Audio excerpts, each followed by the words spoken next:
Hi hello my friends, welcome back to my channel. ನಾನಿವತ್ತು ಅಕ್ಕಿ ರೊಟ್ಟಿ ಕಾಯಿ ಚಟ್ನಿ ಜೊತೆ ಬಂದಿದ್ದೀನಿ. ಸಬ್ಸಿಗೆ ಸೊಪ್ಪಿನ ಅಕ್ಕಿ ರೊಟ್ಟಿ ತುಂಬ ಟೇಸ್ಟಿಯಾಗಿರುತ್ತೆ. ಬನ್ನಿ ಹೇಗೆ ಮಾಡೋದು ಅಂತ ನೋಡೋಣ. ಆರೋದ್ರೂ ತುಂಬ ಸ್ಮೂತಾಗಿ ಚೆನ್ನಾಗಿರುತ್ತೆ. ಬನ್ನಿ ಮೊದಲಿಗೆ ಒಂದು ಪಾತ್ರೆಯಲ್ಲಿ ನೀರು ಕಾಯಿಸೋಕೆ ಇಟ್ಕೊಳ್ಳೋಣ. ನಾನಿಲ್ಲಿ 1.5 ಕಪ್ಪು ನೀರನ್ನು ತಗೊಂಡಿದ್ದೀನಿ. ನೀರನ್ನು ಕುದಿಯೋಕೆ ಇಟ್ಟಿದ್ದೀನಿ. ಅದರ ಜೊತೆಗೆ ಉಪ್ಪು, 1 ಸ್ಪೂನ್ ಆಯಿಲ್ ಸೇರಿಸ್ಕೊಂಡಿದ್ದೀನಿ. 1.5 ಕಪ್ ನೀರಿಗೆ 1 ಕಪ್ಪು ಅಕ್ಕಿ ಹಿಟ್ಟನ್ನು ಹಾಕ್ಕೊಳ್ಬೇಕು. ಇದು ಸರಿಯಾದ ಅಳತೆ. ನೀರು ಕುದಿಯೋವಾಗ ಅಕ್ಕಿ ಹಿಟ್ಟನ್ನು ಸೇರಿಸ್ಕೊಂಡು ಹೀಗೆ ಕಲಿಸ್ಕೊಳ್ಬೇಕು. ಅಕ್ಕಿ ಹಿಟ್ಟು ಇದು ಗಟ್ಟಿಯಾದರೆ ಸ್ವಲ್ಪ ನೀರು ಹಾಕಿ ಕಲಿಸ್ಕೊಳ್ಬೋದು, ಅಥವಾ ಸ್ವಲ್ಪ ತೆಳ್ಳಗಾದರೆ ಅಕ್ಕಿ ಹಿಟ್ಟು ಸೇರಿಸಿ ಹಾಕೊಬೋದು, ಏನು ತೊಂದರೆ ಇಲ್ಲ. ಹೀಗೆ ಕಲಿಸ್ಕೊಳ್ತಾ ಸಬ್ಬಸಿಗೆ ಸೊಪ್ಪನ್ನು ಚೆನ್ನಾಗಿ ತೊಳೆದು ಸಣ್ಣದಾಗಿ ಕಟ್ ಮಾಡಿ ಇಟ್ಕೊಂಡಿದ್ದೆ. ಈಗ ಅದನ್ನು ಸೇರಿಸ್ಕೊಳ್ತಾ ಇದ್ದೀನಿ. ಸೇರಿಸ್ಕೊಂಡು ಹೀಗೆ ಕಲಿಸ್ಕೊಳ್ಬೇಕು.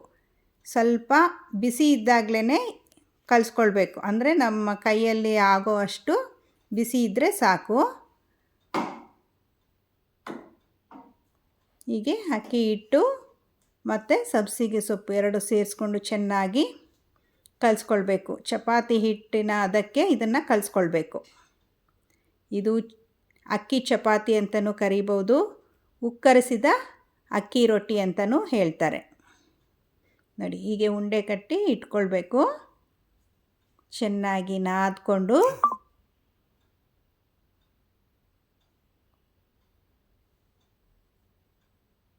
ನೋಡಿ, ಇಷ್ಟು ದಪ್ಪ ಉಂಡೆ ಕಟ್ಟಿ ಚೆನ್ನಾಗಿ ಕಲಿಸ್ಕೊಂಡು ಇಟ್ಕೋಬೇಕು. ಹೀಗೆ ಈ ಸೈಜ್ ಇರಬೇಕು. ಈಗ ನಾವು ಕಾಯಿ ಚಟ್ನಿ ಮಾಡ್ಕೊಳ್ಳೋಣ. ಕಾಯಿ ಚಟ್ನಿ ಮಾಡೋದಕ್ಕೆ ತೆಂಗಿನಕಾಯಿ ತುರಿ, ಬೆಳ್ಳುಳ್ಳಿ, ಹುರಿಗಡಲೆ, ಹಸಿಮೆಣಸಿನಕಾಯಿ, ಜೊತೆಗೆ ರುಚಿಗೆ ತಕ್ಕಷ್ಟು ಉಪ್ಪು ಮತ್ತು ಕರಿಬೇವು ಹಾಕ್ಕೊಳ್ತಾ ಇದ್ದೀನಿ. ಸ್ವಲ್ಪ ಹುಣಸೆ ಹಣ್ಣು ಸೇರಿಸ್ಕೊಂಡು ರುಬ್ಕೊಂಡು ಬರಬೇಕು. ಕಾಯಿ ಚಟ್ನಿ ಆಗಿರೋದ್ರಿಂದ ತೆಂಗಿನಕಾಯಿ ಜಾಸ್ತಿ ಹಾಕ್ಕೋಬೇಕು. ನೋಡಿ, ಹೀಗೆ ರುಬ್ಕೊಂಡ್ರೆ ಸಾಕು. ನಮ್ಮ ಕಾಯಿ ಚಟ್ನಿ ರೆಡಿಯಾಗಿದೆ. ಈಗ ರೊಟ್ಟಿ ಮಾಡೋದಕ್ಕೆ ನಾನಿಲ್ಲಿ ಒಂದು ಪ್ಲಾಸ್ಟಿಕ್ ಶೀಟನ್ನು ತಗೊಂಡಿದ್ದೀನಿ. ಅದಕ್ಕೆ ಎಣ್ಣೆ ಸವರ್ಕೊಂಡು ಉಂಡೆ ಕಟ್ಟಿಟ್ಟಿದ್ವಲ್ಲ ಅದನ್ನು ಹೀಗೆ ಒತ್ತಿ ಮಾಡ್ಕೋಬೇಕು. ಈ ರೀತಿ ಪ್ಲಾಸ್ಟಿಕ್ ಶೀಟ್ ಬಳಸೋದ್ರಿಂದ ಅದು ಅಂಟ್ಕೊಳ್ಳೋದಿಲ್ಲ. ನೀಟಾಗಿ ನಾವು ಎಷ್ಟು ತೆಳ್ಳಗೆ ಬೇಕಾದ್ರೂ ಒತ್ಕೊಳ್ಬೋದು. ನೋಡಿ, ಹೀಗೆ ತಿರುಗಿಸ್ಕೊಂಡು ಒತ್ಕೊಳ್ಬೇಕು. ಇದನ್ನು ಯಾರು ಬೇಕಾದರೂ ಮಾಡ್ಬೋದು, ಅಷ್ಟು ಈಸಿಯಾಗಿದೆ. ಮೊದಲನೇ ಸರಿ ಮಾಡೋರಿಗೂ ಕೂಡ ತುಂಬ ಚೆನ್ನಾಗಿ ಬರುತ್ತೆ.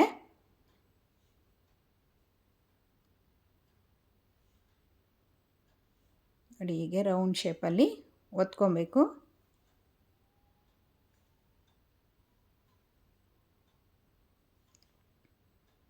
ಈ ಶೀಟಿಂದ ತೆಗೆಯೋದು ಈಸಿಯಾಗಿ ಬರುತ್ತೆ. ತವಾ ಬಿಸಿ ಇಟ್ಕೊಂಡಿರಬೇಕು. ಈಗ ಇದನ್ನು ತವಾದ ಮೇಲೆ ಹಾಕ್ಕೊಳ್ತಾ ಇದ್ದೀನಿ.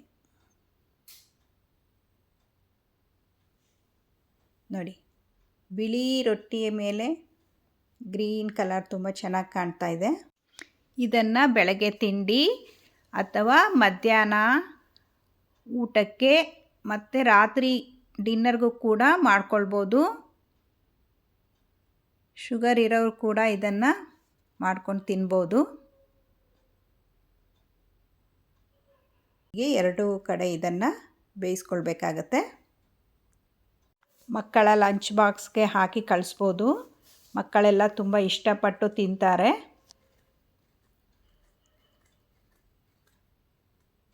ಎರಡೂ ಕಡೆ ಹೀಗೆ ಬೇಯಿಸ್ಕೊಳ್ಬೇಕು.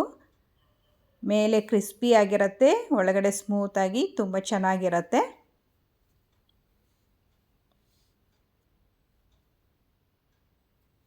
ಸ್ವಲ್ಪ ಎಣ್ಣೆ ಸವರ್ಕೊಳ್ಬೇಕು ಈ ಥರ. ಮತ್ತು ಆಯಿಲ್ ಕೂಡ ನಾವು ಇಲ್ಲಿ ಜಾಸ್ತಿ ಉಪಯೋಗಿಸೋದಿಲ್ಲ. ಅಕ್ಕಿ ರೊಟ್ಟಿ ಜೊತೆ ಕಾಯಿ ಚಟ್ನಿ ರೆಡಿಯಾಗಿದೆ. ವಿಡಿಯೋ ಇಷ್ಟ ಆದರೆ ಲೈಕ್ ಮಾಡಿ, ಶೇರ್ ಮಾಡಿ, ಕಮೆಂಟ್ ಮಾಡಿ. ನೀವು ಮನೇಲಿ ಮಾಡ್ಕೊಳ್ಳಿ, ಹೇಗಿತ್ತು ಅಂತ ಕಮೆಂಟ್ನಲ್ಲಿ ತಿಳಿಸಿ. ಇದೇ ಥರ ವಿಡಿಯೋಗಳಿಗಾಗಿ ನಮ್ಮ ಚಾನಲ್ನ ಸಬ್ಸ್ಕ್ರೈಬ್ ಮಾಡ್ಕೊಳ್ಳಿ, ಲೈಕ್ ಮಾಡಿ, ಶೇರ್ ಮಾಡಿ, ಕಮೆಂಟ್ ಮಾಡಿ. Thank you for watching.